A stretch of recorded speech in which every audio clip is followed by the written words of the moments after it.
sabe qué hacer. Ah, ¿Sabe? claro, claro. No sé yo.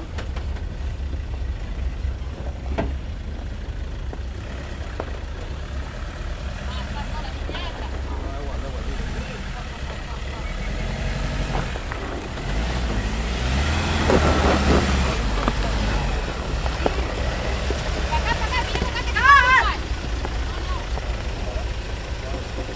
Para.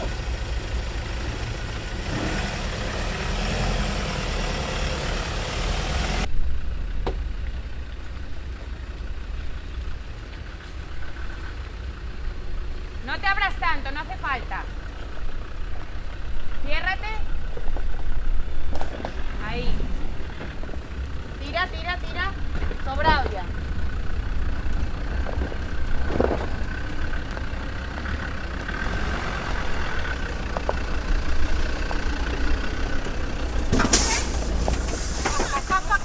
¡Oh! ¡Para! Sí.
Estamos en la aldea perdida de Armando Palacio Valdés, en el punto intermedio entre Oviedo, Gijón y Avilés. Estamos aquí en busca de uno de los secretos más famosos del Cordal de Retriñón, la cima de Peñamea, y en sus estribaciones una asombrosa erosión kárstica de 20 metros de diámetro, el Ojo de Buey.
La cumbre es muy popular entre montañeros aficionados, ya que sus 1557 metros de altitud no son excesivamente exigentes, y sin embargo les ofrecen la satisfacción de haber subido una alta montaña, junto a unas vistas inigualables.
Una casualidad extraña y extraordinaria, las ventanillas redondas en las naves espaciales también se denominan ojos de buey. Esta formación, tal y como sus primos astronautas, ofrece vistas a los cielos azules con el universo entero detrás.